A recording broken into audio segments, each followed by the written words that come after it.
padlocks on their lips. Ekiteeso kyanjuddwa omubaka w'essaza ly'ENKIZO Dan Kimosho okumalawo ebikolwa eby'obuyeekera mu bukiikakkono bw'eggwanga kimu ku bibadde mu kiteeso. Right, Honourable Speaker, in the evening we walked on the streets of Gulu up to like 10 kilometers inside for jogging and health fitness purposes. And everyone was enjoying themselves. Well, and it was tarmac. Actually, it is more exemplary than most of the towns in this country. And you don't want to imagine that that has happened naturally. You want to think that this happened because there was a purposeful and visionary leadership. Obuyeekera bwa Lord's Resistance Army nga bakulemberwa Joseph Kony bayigganya obukiikakkono okumala emyaka mingi naye kati lwafuuka lufumo. For those of you who have ever lived in a war-torn area will agree with me that life in a state of war is a life that you never wish to live in after war. We were called Anyanya because this region was characterized with bloodshed. Here we are, seated comfortably, deliberating because of the fruits of His Excellency the President and other patriots of this country. Right, Honourable Speaker, this part of the region was inaccessible for most of the Ugandans, but today, because of the peace that has been ushered in, we here celebrate our President Museveni. We also celebrate the contribution by the UPDF in pacifying this part of the region and the whole country. N'ekitundu eky'Karamoja nakyo tekirekeddwa bweru. Eno yo obunyazi bw'ente bwali bufuuse baana baliwo naye kati yadde. I witnessed the disarmament process. I witnessed when the soldiers died. The commanders, I saw their bodies in parts of Karamoja.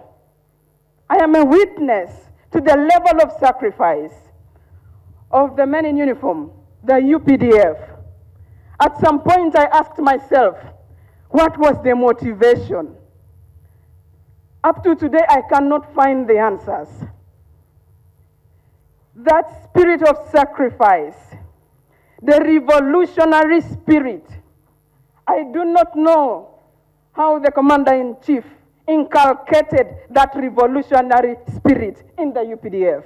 President Museveni yayitiddwa okwogerako eri eggwanga era asimye ekiteeso ekyo. When we are budgeting, this is very important for you fellows. How could we build such a powerful army with very little money? Because we budget according, we plan according to our small budget. That's why when we are building the army, we don't start with the barracks. The barracks don't look so smart. We start with the personnel, the training, and the weapons. N'abaka balala basiimye ekiteeso nti kituukidde mu kiseera ekituufu. Because the president was very resilient and remained consistent in not only mobilizing the people to abandon the war, but also deploying UPDF and other forces. History should always be told. These children of nowadays don't know what war is. They even want to see what it looks like. But I think we need to keep talking to our children so that they appreciate the peace. And the president has been the lead person in this, contributing in the return of peace here. Now, northern Uganda is not just peaceful, it's growing at a rate that some areas may have to run to catch them up. Bino byonna bibadde mu lukiiko lwa palamenti olugenda mu maaso eggulu mu bukiikakkono bw'eggwanga. Ndi Nafuka Farida ne Henry Okrut. Bwetoyongerayo omukulembeze w'eggwanga Yoweri Kaguta Museveni ekyokuddamu okunyaga ente Karamoja mu mwaka 2018 akitadde ku bulagajjavu bw'abaduumizi b'ebyokwerinda abamu era agamba nti mwalimu n'okubba ssente ezaali ez'okusasulanga aba LDU abasalawo okudda mu kunyaga beesasule. Okwogera bino abadde mu lutuula lwa Paalamenti eggulu gy'ayongedde okuggumiza ku bulimi obw'okuvaamu ensimbi okuyita mu kukolera kuyiika ennya. Amangu ddala nga yakayingira mu lutuula lwa palamenti eggulu ekiteeso ne kyanjulwa asiimibwe ne UPDF era n'ayitibwa ayogereko eri palamenti. Mu bimu ku byatandikiddeko bwe bunyazi bw'ente e Karamoja obwaddamu mu mwaka gwa 2018. It was not just the removal of the troops. There were also some mistakes by our commanders, corruption. They stole the money of the LDUs. You know, we had Karamojong LDUs. And they stole their money. They didn't pay them. And you know how confused the Karamojong groups are. So they said, okay, so if you are not paying us, we are going to raid. That's how it all started. Onagamba nti y'ensonga abaali banyigiriziddwa kwe baasinziira ne baddamu buto okwenyigira mu bunyazi bw'ente. There was also another man, I've forgotten his name. Is it Achuchu? Achuchu, the one whose wife they took when he was in jail. And when he came from jail, he said, you better replace my wife who was taken. They just looked at him. He went and raided cattle to buy another woman. That's how it all started again. So it was the carelessness of our people, the corruption. Wabula emirembe gizzeemu oluvannyuma lw'endagaano empya eyakolebwa. Emirembe n'obutebenkevu ekika kino bye byetaagisa abantu okwenyigira mu bulimi obuvaamu ensimbi. We have been telling you and telling everybody since the 1960s that whatever you do, if you want the people to develop, start with the homestead incomes. Start with the homestead incomes. Because we are now talking of roads, what. There are where roads are good. The road from Guru to Kampala is definitely good. It's not about the problem of the bridge is a recent one. It has just come now. Otherwise, the road was good. All the way from Atyak, from Bibia, was tarmac all the way to Kampala. The one from Musingo, Kitugum, Gulu, all the way to Kampala. Imabegako Speaker yabadde ategeezezza ng'enkola eyayiika ennya bw'eyinza obutakola bulungi mu bukiikakkono bw'eggwanga olw'okubanga balina ettaka lingi ekintu Museveni kyasambye. In 2018, I made a countrywide tour, zone by zone, and I gave you this booklet where I talked of the 4 sectors and the 7 ways for wealth creation and job creation. The 4-acre model may not be vital in this area because we have all the land. All we need is to do mechanization, provide some funds in societies, create a market for these products, identify the cash crops to be grown in this area, to have a participatory approach to what is being done in area. Speaker, don't please bring a new confusion by saying that the 4 acres model does not apply here. It does. I don't agree with that line.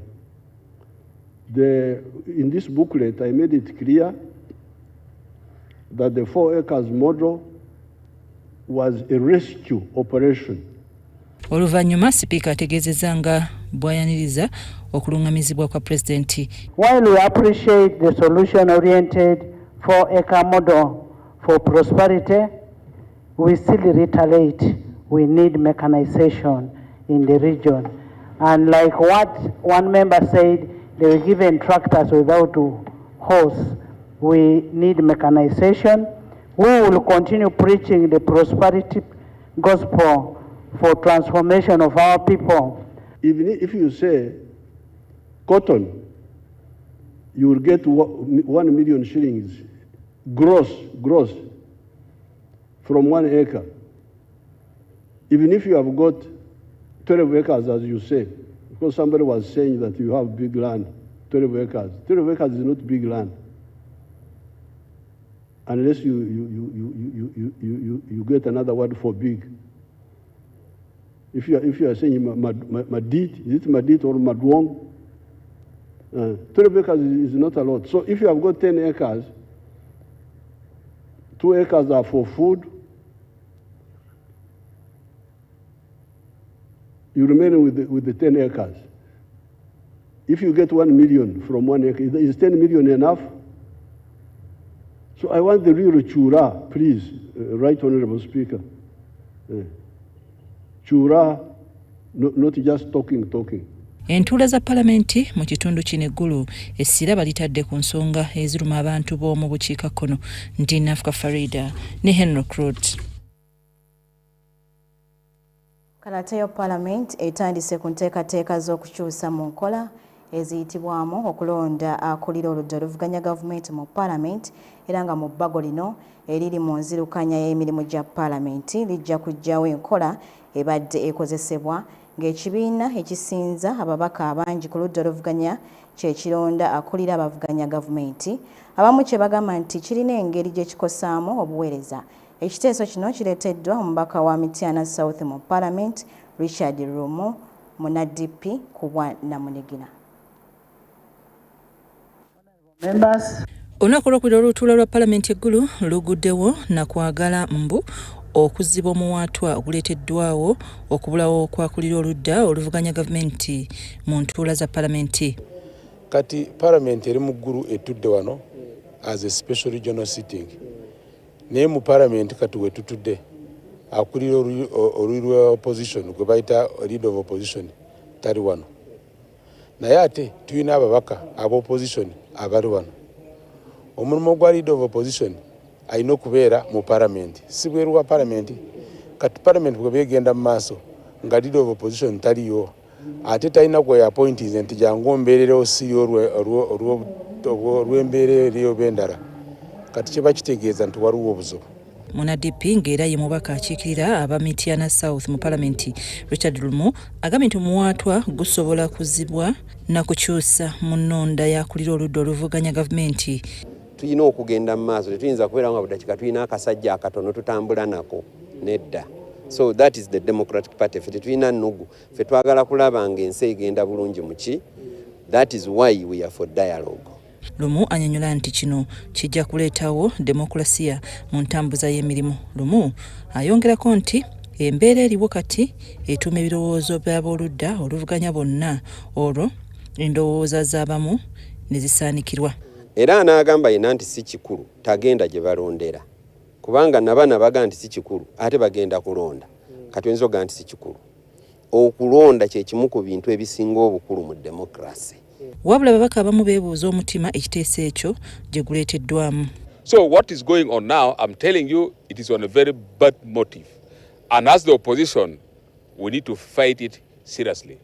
The moment they succeed, it means the LOP shall have no power.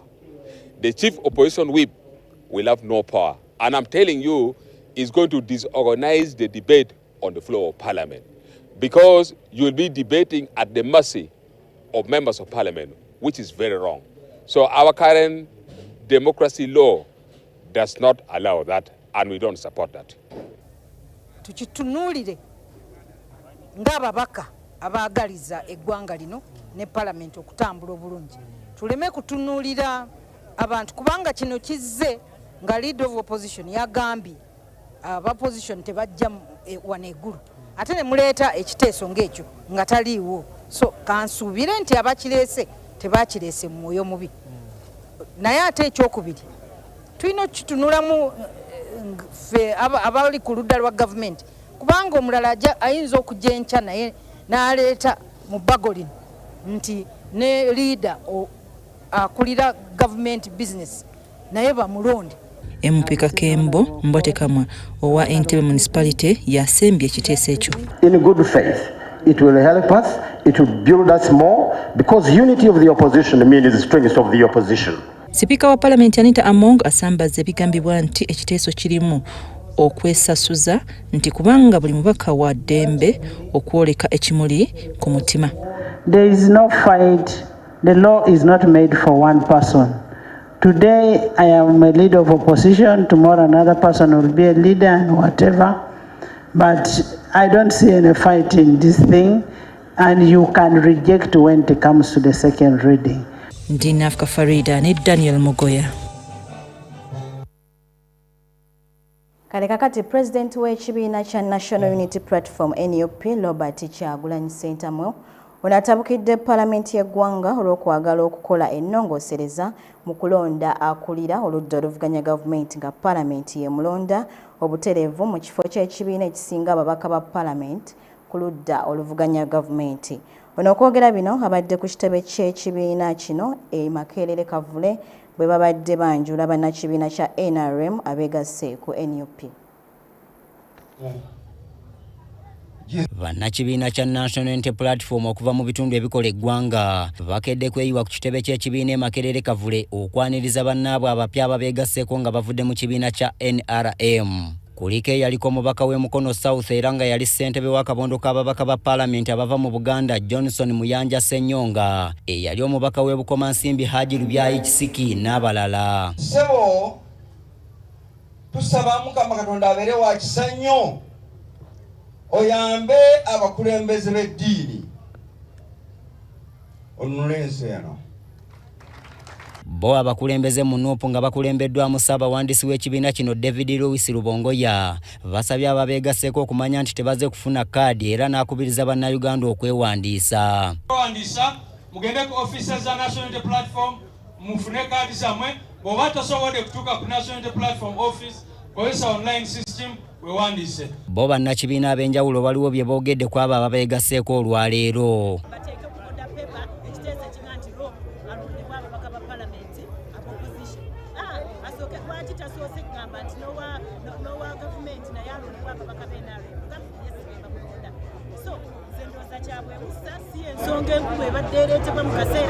Joel Ssenyonyi nga yakulira oludda olwabula mu Paalamenti yeewuunyizza nnyo Sipiika Amongo okuvaayo n'agamba nti abatagenze mu lutuula eggulu tebaagala bantu baayo. Bw'enejja mu kitundu kyammwe buli kimu kigenda kutereera ate nga Paalamenti mu kugendayo buwumbi na buwumbi obusaasaanyiddwa. Tetugamba ekyo kikyamu okwagala okulowoozesa abantu nti ebizibu by'eggwanga okutereera Paalamenti erina kuva wano e Kampala nejja ku buwumbi obuyitirivu etule mu bitundu ebyenjawulo kuba kuwuddiisa bannansi. Okulowooza nti bayinza okubeerayo omugaso ku kizikogamba nti oludda oluvuganya ebalinakulonanga mukulembeze waganya nga bukyali ddi nga tugamba nti avudde mu ekibiina ekisinga ababaka abangi Paalamenti. Mu kwogera kwa pulezidenti w'ekibiina kino Robert Kyagulanyi Ssentamu atabukidde Paalamenti olw'okwagala okukola ennongoosereza mu kifo kyakulira oludda oluvuganya gavumenti. Olwaleero nga wa opposition yennyini oba yeefula wa opposition nga gyagamba kakati NUP bagijjeko obuyinza obulonda leader of opposition ekibangako bwekyo mu Uganda because Uganda has never had an opposition like this one. Kyagulanyi agamba nti bannayuganda balina okwebereramu naddala abakulembeze abatali beerufu. Waliwo abantu abaagala ensi yaabwe mu buli pate mu FDC, mu DP, mu JEMA, mu NRM. Ate waliyo abali b'enkwe mu buli pate ne mu NUP mwebali temubamanyi. Wama b'entebe nimbye. Oluvannyuma abakulira okukunga mu kibiina kino baweereddwa kapyata wa mmotoka okusobola okuddukanya eddimu ly'okukunga abannakibiina abapya. Comrade Julian Kabagambe n'ak'eki kisumuluzo n'ekimotoka ogenda omwezi yoona okunga abantu boona balamu banje boona obato mu kigombe kiitu kya National Unity Platform. Jamiru Sekajja yakusakidde emboozi eno. Kale goyina yakatoyungako nkujjukiza nti oli wakati mu mawulire ag'enkizokussatu era nga gakyagendera ddala maaso. Bwe tweyongerayo ekifo ky'e Katikolo Emukono awayibwa kasasiro w'Emukono era nga kimu ku byasaliddwawo okugira nga KCCA eyiwayo kasasiro bano bagamba nti bakaalubiriziddwa. Kino kyo kiri kuyiika ezikunukkiriza mu 10 wabula mbu kati okuva lwe beegattibwako KCCA basigazzaawo 3 zokka. Okuva Kiteesiro yabumbulukuka mu mali mufiremu abantu abasoba mu 35. Kampala Capital City Authority ekitongole ekirukanya kibuga Kampala batandika okuwenja waawo okuyiwa kasasiro ava mu kibuga. Mu mbeera eyo kasasiro ayongedde okwetuuma mu kibuga ekireseewo okwemulugunya okuva mu bantu. Kasasiro oyo amazeewo wiiki luli amabega babadde bamuyiwawo babakkiriza okumuyiwawo naye nga buli ku makya bakeera ne bamuyoola naye kati ono bukya obuzibu bw'ekiteezi bujja amazeewo wiiki namba. Mu nteeseganya enzize zikolebwa KCCA yeewogomako Katabi Nkumba naye olw'okusoomooza okwaliwo tebaabugumyayo na mbooge nga bayiwayo kasasiro neevaayo. Meeya w'entebe tumwebaza yakoze nnyo ennaku ze yatuwadde naye nga kasasiro ayitiridde obungi. Gavumenti yakola enteekateeka endala okufuna ebifo ebirala era ne basibira ku Menvu, Nansana ne Katikolo Mukono. Ne tulisolvinga tutwale kasasiro Mukono akaseera akatono ddala. Katikolo Mukono kitundu kya yiika 7.9 nga yiika 4 zokka ze ziriko kasasiro ayiwayo munisipali y'e Mukono okuva mu mwaka ogw'2009. Wabula olw'okubanga kasasiro ava mu Kampala mungi nga biroole 34 byebiyiwayo buli lunaku embeera esajjuse.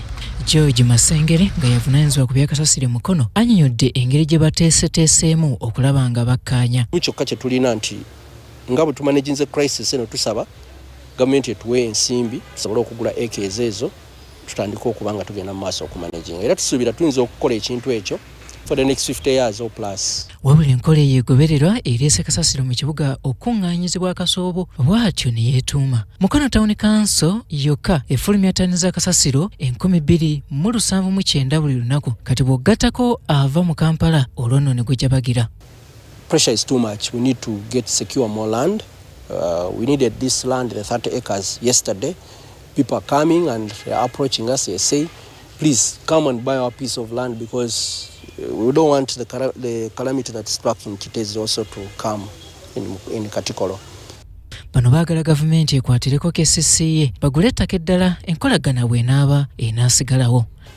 Era mu kadde kano kwe kusaba gavumenti etuyambe singa esobola n'abalala abayamba abasobola okutuyamba tusobole okufuna ettaka. Ffe nga Mukono twateekateeka tubeere nga tufuna acres 30 okuba nga tu housinga material recovery. Katikolo ne Menvu byakaseera buseera nga bye byasibwawo gavumenti okugonjoola okusoomooza kw'ekiseera kino okuliwo mu kibuga wamu ne mu kitongole ki KCCA. Justin Nakami yakusakidde bino. Kalatebo abakugu mu byobulamu n'ebyobutonde bano baagala gavumenti etandika okukolera mu nteekateeka ez'omulembe okusobola okukuuma kasasiro ono mu kifo eky'okumutuuma. Bano bagamba nti okutuuma kasasiro kukosa ebitundu abantu ate n'obutonde. Kakati Director w'ebyobulamu mu Ministry y'ebyobulamu Dr. Daniel Kyabayinze akkaatiriza nti kyekiseera Uganda yenyigire mu nkola ez'omulembe ezisobola okukozesa kasasiro ono. Kitezi kyekifo ekimanyiddwa awabadde wayiwa kasasiro ava mu Kampala n'ebitundu ebimu ebya Wakiso okusinziira ku Kampala Capital City Authority. Kasasiro ava mu Kampala buli lunaku awera mu ttani 25,000 wabula nga ku zino 1,800 abadde aggwera Kitezi. Okusinziira ku bakugu b'ebyobulamu n'obutonde enkola ey'okutuuma kasasiro eyoleka enkola embi eya kasasiro. Okutuuma kasasiro tekikyakola kubanga kikosa abatuuze n'obutonde. Kasasiro ava mu maka gaffe n'ava mu makolero wanjawulo.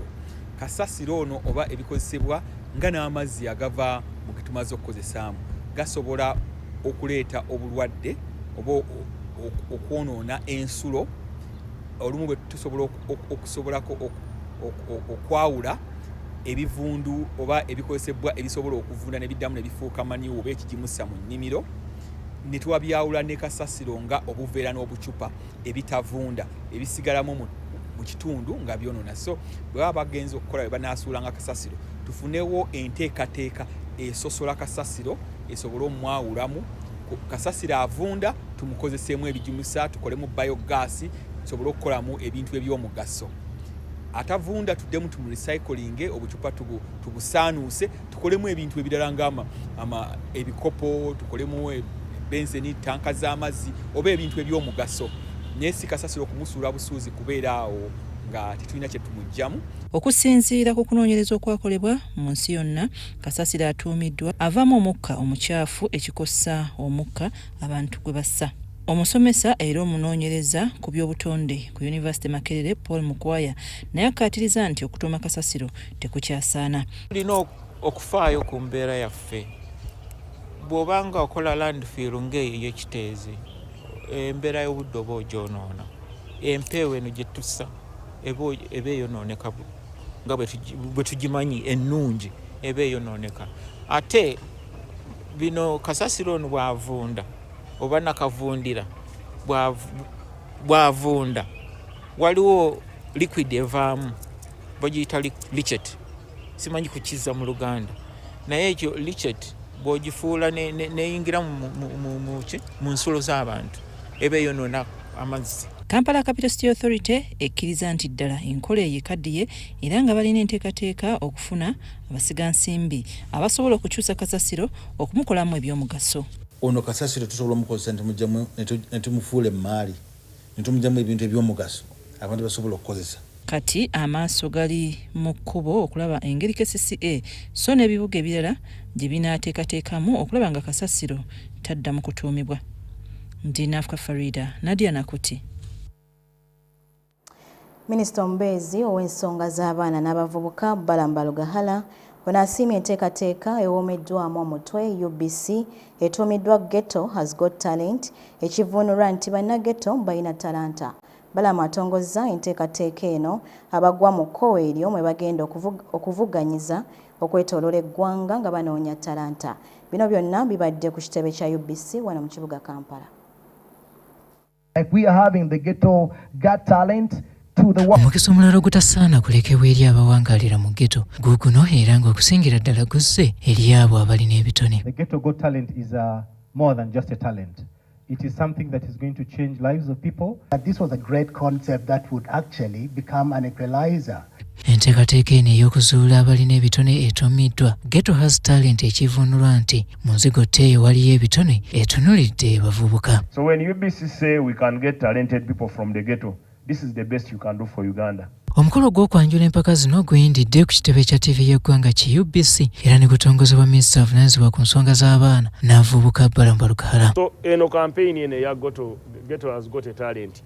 It's a game changer. Kigenda kukyusa obulamu bw'abaana ba ghetto. Nze ngambye Bismarck, owa ghetto waba ayina siripa, oba ayina engatto, oba tayina mannyo nga bagakubanga yali ayina kyabbye ne bamukuba. Naye nga amanyi okuyimba, tumuleete.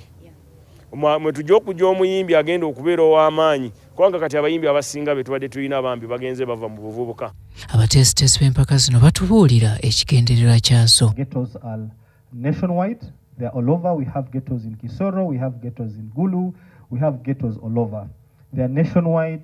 Ghettos are continental and they are global. Empaka zino tutegeezeddwa nti zaakuteekebwa mu bitundu by'eggwanga eby'enjawulo era abawanguzi balina bingi eby'okuganyula. We will be creating a platform for these people and the bootcamp session we always have those monitoring what teaching about SRHR. Neneebaza n'abaana ba ghetto kids ab'e Masaka nti mu kubeera aba ghetto bagenda ne bayima ne mu lubiri lwa kabaka wa Bungereza.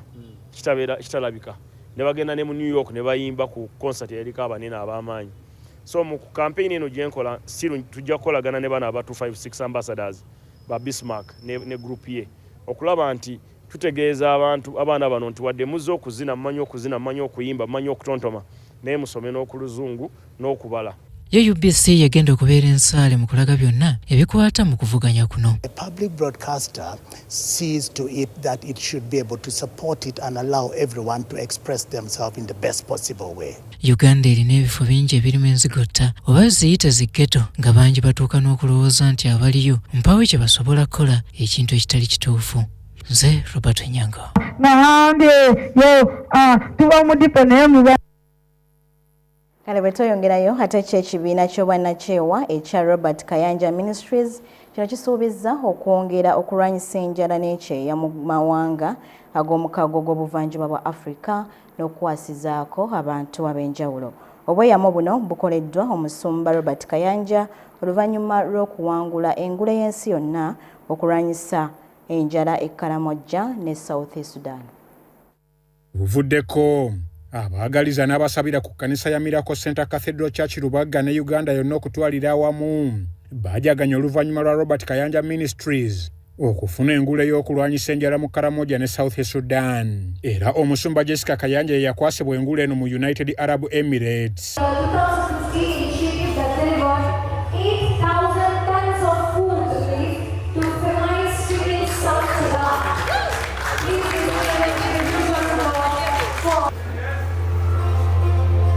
Omuyima wa Robert Kayanja Ministries, Pastor Robert Kayanja, annyonnyola engeri gye yatandikamu kaweefube abatuusizza ku kino. Tuluvudde wala twatandikanga okukola ng'enkuŋŋaana nga tuliisa abaana buli lwa mukaaga okwetooloola eggwanga lyonna, Arua, Kabale, it didn't matter where it was, nga tufumba emmere ne tubaliisa ne tubayita tubawulya ekigambo kya Katonda. Awaadi eno yazze kuba nga tuyambye abaana bangi nnyo Fox Street abadde bateesobola kusoma ne basoma.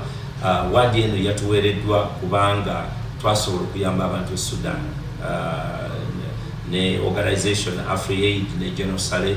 Kayanja agamba nti okuwa obuwi abantu emmere kyali tekimala, kwe kutandika okukyusa endowooza z'abantu. Naye twagenda nga tugeza kubawa mmere ne tulaba nga basobola okulima omuddo, basobola okulima doodo, ate awakula doodo era wakulawo ebijanjaalo, awakula ebijanjaalo kasooli akula. Weewaawo abantu balowooza nti ebbendobendo lya Karamojja likolebwa kyeya ne perekita w'omusana. Bakizuula nti emmere n'ebirime bisobola okuddayo. Batugamba nti Karamojja naffe tukikkiriza, naye bwe twasimye omugga gw'amazzi twalabye amazzi era mwegali ate gasobola n'okubeeramu. So ekitegeeza nti waliwo ebiseera omusana ne gwakenja ate waliwo ebiseera omusana bwe gutaaka. Bwe batyo baatandikirawo okusaggula ebisiko n'okusimba emmere naddala ey'empeke omuli omuwemba, kasooli n'obulo. Coming in and I could see from Lake Choga all the way here, I've never seen such a beautiful place. It is so rich, it is so ready to feed Africa. And how do we change Africa? We work together. Kayanja agamba nti beeyambisa nnyo enkola eza tekinologiya. Not do anything of great impact without technology, without mechanization. So, and it must be proper mechanization. One of the things that I'm advocating is that African countries will stop using the African plow. Kyokka agamba si buli kimu kibadde kyangu, basanze ebisoomooza. Omulimu omunene gwe tulaba kwe kuleeta ebirowoozo bino n'emboozi eno tugiguse nti nga tukyali ku ssente ezeewolebwa, omutemwa ogw'amagoba oguteekebwa ku ssente ezeewolebwa mu byokulima gukyali waggulu nnyo era simanyi agufunamu. Engule eno era yatunuulidde n'empeereza yaabwe mu ggwanga lya South Sudan. Engule y'ensi yonna eya Global Humanitarian Award ekozesebwa okusiima bannakyewa abasooloobye ku bannaabwe mu buweereza eri abantu ba bulijjo. Nze Ivan Njuko. Ate ky'ekitongole ky'ebyobutonde ekya NEMA kinaatera okuddamu okusengula abeesenza mu bitundu eby'entobazi mu Kampala n'emiriraano nga batandikira mu bitundu gye baawa notisi nsalessale n'ayitako. Mu kitundu kya Lubigi okusengula kwa kuddamu amangu ddala ng'okwekenneenya ebiwandiiko mu kwemulugunya kwe baateekayo kuwedde okuwuliriza. Mu kusengula abeesenza mu bitundu ebirala eby'eggwanga kukyagendera ddala mu maaso awatali agamba.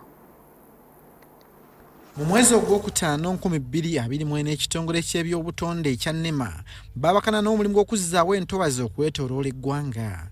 Omulimu guno ogwatandikira mu masekkati g'eggwanga naddala mu Lubigi gwagendererwamu okulaba nga hekitaaya z'entobazi 1526 zizzibwawo. Ekitundu ekisooka ekyokuzzaawo olutobazi lw'e Lubigi ekimu ku ebyo ebisinze okuyingirirwa ng'amaka 214 ge gaasengulwa kwago 315 agali gasongeddwamu olunoonya. Obuyumba obw'ekimpatiira awakolerwa emirimu egy'enjawulo, amayumba agasulwamu, amasinzizo ebyali biteekeddwawo nga tebiyise mu mateeka byasengulwa. wabula mu kitundu kimu mwalimu ebyalekebwamu gamba nga Starbucks n'ebirala kubanga okubeerawo kwabyo kwayita mu mitendera era nga bagoberera amateeka. NEMA bateekateeka okuddamu omulimu guno yadde nga mu Lubigi gwali guyimiriziddwamu okusooka okuwuliriza abaali beekubidde enduulu nga n'abamu bagenda mu kkooti. Bannaffe abamu baakayana ne batutegeeza nti si basanyufu n'okusalawo kwaffe era abo nno naffe ne tuttamu ku bigere. Okuwulira abatwalayo okwemulugunya kwabwe mu NEMA kugenda mu maaso era nga mu bbanga si ddene okusengulwa kwa kuddamu ng'ensonga z'amateeka ziwedde. Wabula ng'okusaba kwabwe kuno tekunnaba kukomekkerezebwa. Tetujja kubaako kye tukola mu kitundu ekyo okutuukira ddala nga tumaze okukkaanya era nga tubategeezezza okusalawo okutuuse. Yadde ng'okusengula mu Lubigi kwali kuyimiriddemu, NEMA bajjukiza bonna abaali mu bitundu ebyalambibwa nti baalisenguse nga budde bukyali. Tusaba bannaffe tuve mu ntobazi n'obuwombeefu obw'ekitalo. Tusaba Bannayuganda mukkirize okusaba kwaffe tuve mu ntobazi, entobazi tuzireke zisse. Okusinziira ku tteeka erya NEMA erya 2019 mu article ya 130 mu mwaka waayira akasooka abeesenza mu ntobazi baakatibwako okukozesa ssente zaabwe okuzzaayo ebyo byonna bye babeera bayonoonye. NEMA yali eyagala ofiisi ya DPP ebalungamye ku ngeri y'okukwatamu ensonga eyo wabula Pulezidenti Museveni n'abasonyiwa. Wabula era Pulezidenti yategeeza nga gavumenti bwetajja kulirira muntu yenna eyasengulwa. If we compensate this, then the others also will come. Then we compensate them. Then we have already compensated you by not prosecuting you. So you just go. That's a compensation.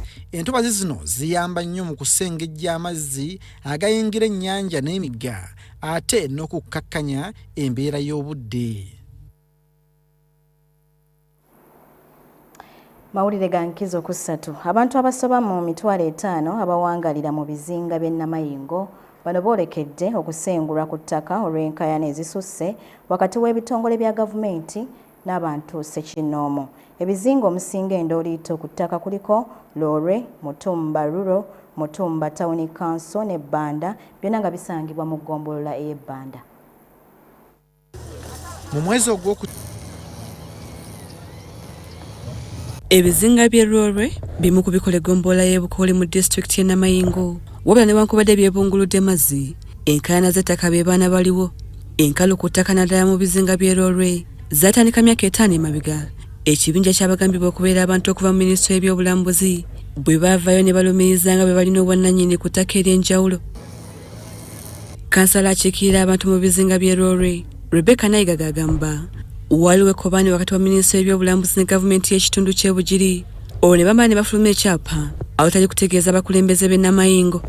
That there is someone who is owning Lore sub-county with one title. So people of Lore were very, very much worried because they were asking themselves, where are they going? And who is owning that land as an individual with one title? Okusinziira ku batwala b'ettaka e Namayingo Minsa Mutesi, enkulaakulana zisanyiridde olw'enkaayana ku ttaka. Ne batugamba nti tebasobola kukolera kuzimbako mayumba gali permanent, abasinga bali mu mayumba ga ssubi kubanga tebali shuwa kiki kinaddako enkya. Era bagambye nti baagala nnyo ofuna ebyapa naye tebasobola olw'okutiisibwatiisibwa abantu abo abalina ebyapa ku mataka ago. Iceland Embassy etuyambako okutukolera ebyenkulaakulana mu Namayingo nga bagenda tuzimbira eddwaliro n'essomero, naye bagambye nti baagala tubalaga ekyapa nti ettaka lyaffe kye tutayina. Kati ebintu bitudde, ebintu tebitambula kubanga waliwo enkeeyana ku ttaka eryo. Wano wensabira gavumenti tuyingire mu nsonga eno tusobole okutereeza abantu baffe kubanga abantu bonna Bannayuganda. Ssentebe w'e Namayingo Abdallah Kauta agamba bangi ku batuuze b'eggombolola y'Ebbanda basobola kutebuuki olw'aba batiisatiisa okubasengula ku ttaka. Namayingo tulinamu ekizibu eky'ettaka ly'Ebbanda. Kino kitadde abantu mu kweraliikirira nga tebamanyi kyekiddako, batya nti ekiseera kyonna bayinza okubagoba mu ttaka eryo. Era n'abantu abali mu ttaka eryo batya okuzimba. Actually balina essente esobola okuinvestinga but bali mu kutya. Ssentebe w'akakiiko k'ettaka mu disitulikiti y'e Namayingo Patrick Abanji Wandera agamba bakola butaweera butassa mukono okusseko mu ku ndoyito z'ettaka mu kitundu. We have empowered area land committees at the grassroots to intervene at all times. Then if the situation goes beyond the area land committee chairman, then he can proceed to chairman LC2. Nze Rebecca Nantongo ne Susan Nabugudde abakusakidde bino. Star TV emunyenye eggwanga okyali mawulire ag'enkizokussatu. Ngenda kubeera nga nkutwalako mu kanyomero kaffe akaweekolere era nga tukyatunuulira enkola ya tekinologiya eyitibwa mbaga.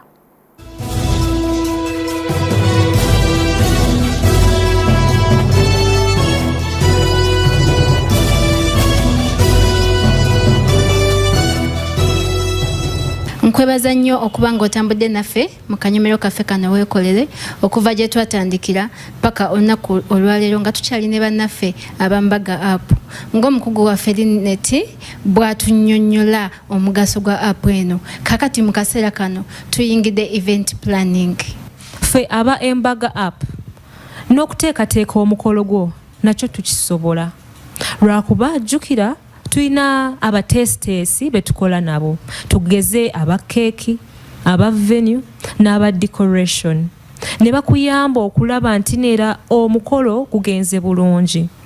Jjukira nti mu embaga app eba erina programu waliwo ka function aka program kakati mbadde mbasaba events planner oba omutestesi wo waba akulabuddemu n'akugamba munnange tusooke tukole kino tulyoke tusale ku keeki munnange togaananga because baludde nnyo mu industry eno ebyemikolo babikozeemu si nti baagala kulagira naye bakuwabula baagala kuwa ku magezi so mbadde nteesa era mbadde mbasaba munnange nti ngaffe abatestesi wetubanga tubawa ku advice oba amagezi munnange mugakkirize omukolo gugaana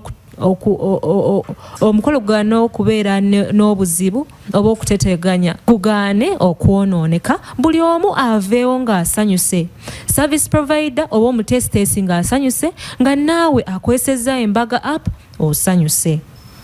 Naye kyembadde mbasaba oba kyetulabye obuzibu bwe tusanze nti neera ebiseera ebisinga nannyini mukolo ase okugamba nti nnyambaako okuteekateeka omukolo gwange naye munnange ate n'atandika ogw'organizinga ye mwennyini ate munnange ekintu ekyo kya bulabe lwakuba kireeta confusion tugambe ebintu bisobola okutabuka nga pulaani gye tubadde tukoze nga omutestesi nga tegenze mu maaso ate nannyini mukolo n'anyiiga n'abantu abali ku mukolo ne bavaawo nga si basanyufu so mbadde mbasaba nga neewombeese mukkirize nga ffe abaembaga app ebanga tusazeewo okubakolera omukono mututeekemu trust yammwe mutukkiririzeemu nti neera tujja kukola ekintu eky'amaanyi lwabajjukira naffe erinnya lyaffe tuba tetwagala lyonoona so n'otufuna ku mikutu gyaffe gino wammanga.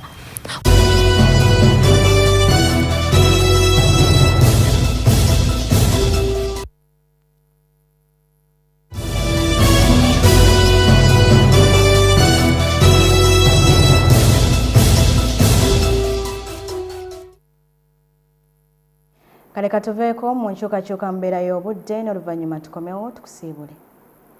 N'omusana ogwaka nga bwe kubakwa mu bitundu by'eggwanga ebisinga ekiddedde awamu n'enkuba ey'ebiwugiro nga n'awamu mwetobeseemu n'okubwatuka okw'eggulu. Tukwaniriza ku mbeera y'obudde okuva mu Unima nze Annette Nakimbugwe.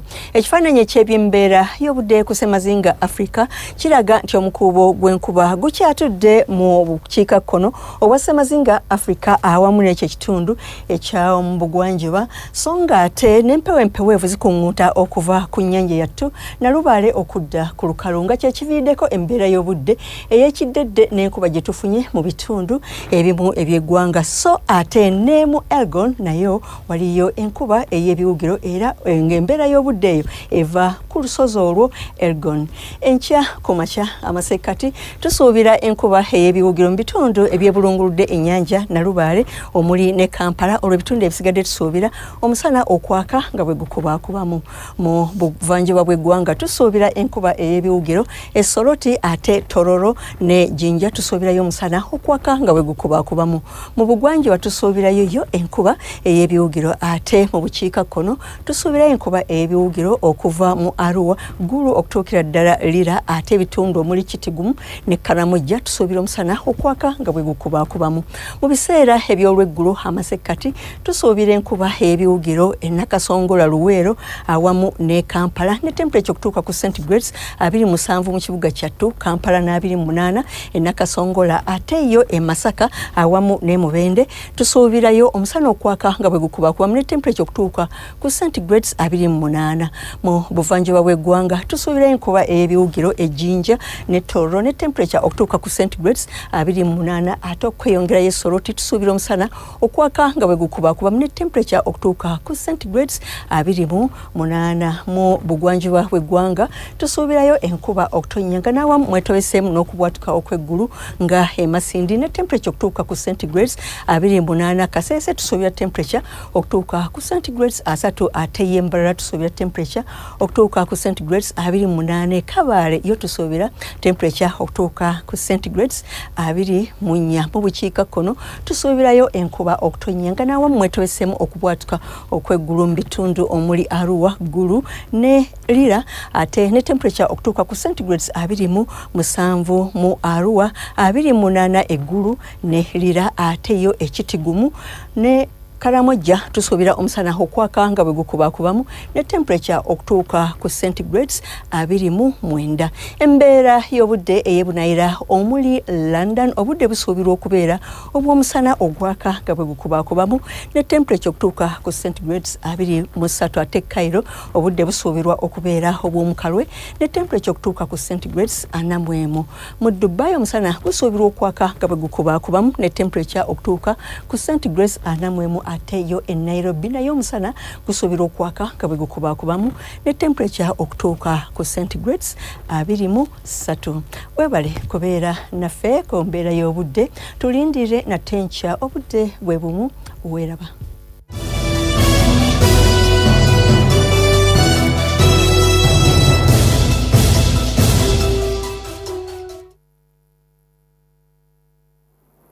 Weewaawo naffe tukwebaza okuba ng'otambudde naffe okuviira ddala gye twatandikidde mpaka ku nkomekerero y'amawulire gaffe ag'enkizokussatu. Bwegatyo wegabadde ogakutuusaako mbaddewo nga nze Nakitanda SWAFAH Sansa ne munnange Mugalu Muhammad ow'obubonero atakumira mpeera katusaba asigale ng'akyakuumye.